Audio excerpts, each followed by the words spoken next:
Dieu se souvient de son alliance. Cette photo prise dans le Grand Canyon montre l'arc-en-ciel d'une manière particulièrement impressionnante. Cela nous rappelle les événements qui sont exposés dans les Écritures suivantes, lesquelles parlent de l'alliance et de l'arc-en-ciel. Ô Dieu, nous te supplions, souviens-toi de ton alliance et de tes promesses. Et Dieu dit, « C'est ici le signe de l'alliance que j'établis entre moi et vous, et tous les êtres vivants qui sont avec vous, pour les générations à toujours. J'ai placé mon arc dans la nue, et il servira de signe d'alliance entre moi et la terre. » Genèse 9, le verset 12 à 13. Dieu entendit leurs gémissements, et se souvint de son alliance avec Abraham, Isaac et Jacob. Exode 2, le verset 24. Rassemblez-moi mes fidèles, qui ont fait alliance avec moi par le sacrifice, et les cieux publieront sa justice, car c'est Dieu qui est juge. Psaume 50, le verset 5 à 6. Quand les montagnes s'éloigneraient, quand les collines chancelleraient, mon amour ne s'éloignera point de toi, et mon alliance de paix ne chancellera point, dit l'Éternel, qui a compassion de toi. Ésaïe 54, le verset 10. Tel l'aspect de l'arc qui est dans la nue en un jour de pluie, ainsi était l'aspect de cette lumière éclatante qui l'entourait. C'était une image de la gloire de l'Éternel. À cette vue, je tombai sur ma face, et j'entendis la voix de quelqu'un qui parlait. Ézéchiel 1er, le verset 26 à 28. C'est ainsi qu'il manifesta sa miséricorde envers nos pères et se souvient de sa sainte alliance. Luc 1er, le verset 72. Car ceci est mon sang, le sang de l'alliance qui est répandu pour plusieurs pour la rémission des péchés. Matthieu 26, le verset 28. Et il leur dit, ceci est mon sang, le sang de l'alliance qui est répandu pour plusieurs. Marc 14, le verset 24. Aussitôt, je fus ravi en esprit, et voici, il y avait un trône dans le ciel, et sur ce trône, quelqu'un était assis. Celui qui était assis avait l'aspect d'une pierre de jaspe et de sardoine, et le trône était environné d'un arc-en-ciel semblable à de l'émeraude. Apocalypse 4, le verset 2 à 3.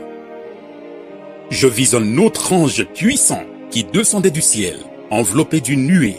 Au-dessus de sa tête était l'arc-en-ciel, et son visage était comme le soleil, et ses pieds comme des colonnes de feu. Apocalypse 10, le verset 1er. Dieu se souvient de son alliance aussi dans notre temps. Nous sommes le peuple de la nouvelle alliance.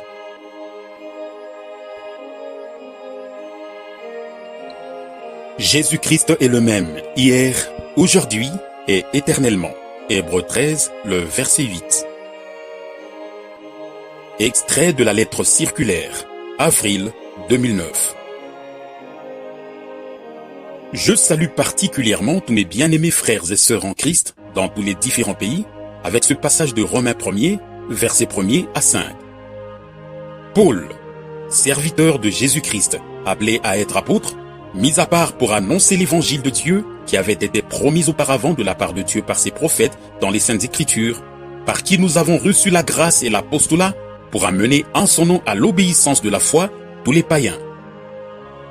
Quelle profonde introduction de l'apôtre dans sa première épître. Par grâce, il fut appelé et il reçut l'apostolat pour amener à l'obéissance de la foi, au travers de son ministère, les croyants de toutes les nations pour la gloire de Dieu. Cela eut lieu non par la prédication d'un quelconque évangile, mais au travers de la prédication de l'évangile de Dieu tel qu'il avait été annoncé par les saints prophètes et tel que promis dans les saintes écritures de l'Ancien Testament. Ce même évangile éternel, qui est exclusivement fondé sur les Saintes Écritures, est encore celui que nous proclamons maintenant. L'apôtre Paul était conscient de la responsabilité liée à son appel divin et avait consacré toute sa vie au ministère qu'il avait reçu du Seigneur. Cela est encore le cas aujourd'hui pour tout véritable serviteur de Dieu qui a reçu un appel direct. Il rend le témoignage suivant dans Romains 15, versets 17 à 18. « J'ai donc sujet de me glorifier en Jésus-Christ pour ce qui regarde les choses de Dieu, car je n'oserais mentionner aucune chose que Christ n'ait pas faite par moi pour amener les païens à l'obéissance par la parole et par les actes. » Déjà dans l'Ancien Testament, la foi et l'obéissance envers Dieu étaient les choses les plus importantes pour le peuple d'Israël. Hébreux chapitre 11. Par la foi, Israël prit possession de la terre promise.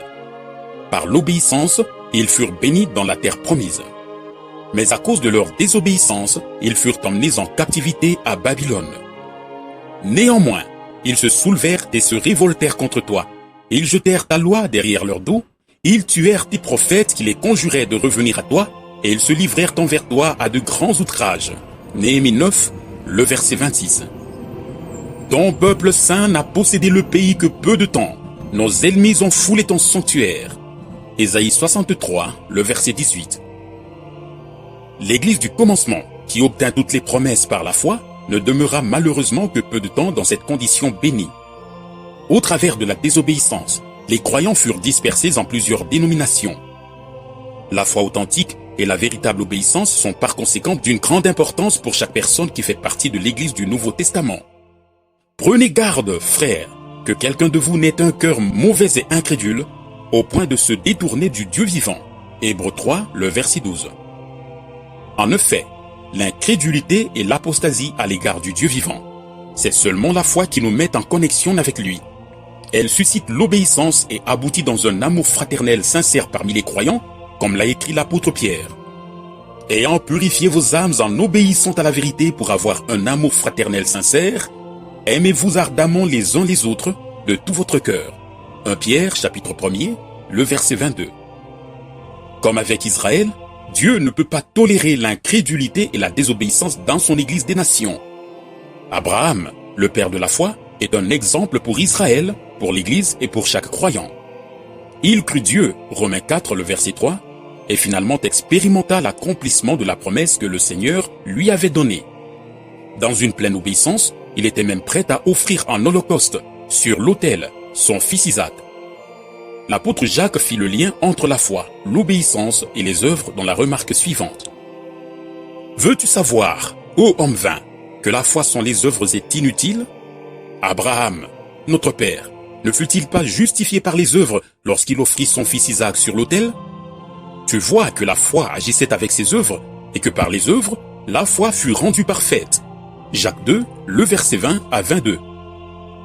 Jésus-Christ, le Fils promis, a été obéissant jusqu'à la mort de la croix. Philippiens 2, le verset 7 à 8. Et qui, après avoir été élevé à la perfection, est devenu, pour tous ceux qui lui obéissent, l'auteur d'un salut éternel. Hébreux 5, le verset 9. Cela doit aussi être le cas pour tous les fils et toutes les filles de Dieu qui ont été crucifiés avec Christ et sont ressuscités avec lui pour une nouvelle vie. Comme l'apôtre Paul, ils peuvent rendre ce témoignage. J'ai été crucifié avec Christ. Et si je vis, ce n'est plus moi qui vis, c'est Christ qui vit en moi. Galates 2, le verset 20. Chaque jour qui passe accroît notre espérance à participer au retour promis de Jésus-Christ. Maintenant, à la fin du temps de la grâce, les véritables croyants qui ont été appelés à sortir de toutes les nations doivent se séparer de tout ce qui ne s'accorde pas avec Dieu, avec sa parole et sa volonté. C'est le seul moyen pour devenir l'épouse parole, qui est destinée à rencontrer l'époux, et non pas une épouse message, car il y a différents groupes dans le milieu du message qui prétendent être l'épouse. Il n'y a qu'un seul, dont le nom est la parole de Dieu, Apocalypse 19, le verset 13. Et il n'y a qu'une seule épouse de l'agneau qui deviendra sa femme après le festin des noces. Viens, je te montrerai l'épouse, la femme de l'agneau, Apocalypse 21, le verset 9. Il n'y a qu'une seule église épouse qui porte son nom et qui a été prédéterminée à expérimenter l'accomplissement de chaque promesse qui se trouve dans la parole de Dieu. Elle retourne aux enseignements originaux et aux pratiques de l'Église du commencement ainsi qu'au premier amour, et elle sera un seul cœur et une seule âme comme au commencement. Bien-aimés, aimons-nous les uns les autres, car l'amour est de Dieu, et quiconque aime est né de Dieu et connaît Dieu. Celui qui n'aime pas n'a pas connu Dieu, car Dieu est amour. Personne n'a jamais vu Dieu. Si nous nous aimons les uns les autres, Dieu demeure en nous, et son amour est parfait en nous. 1 Jean 4, le verset 7 au verset 8 plus le verset 12.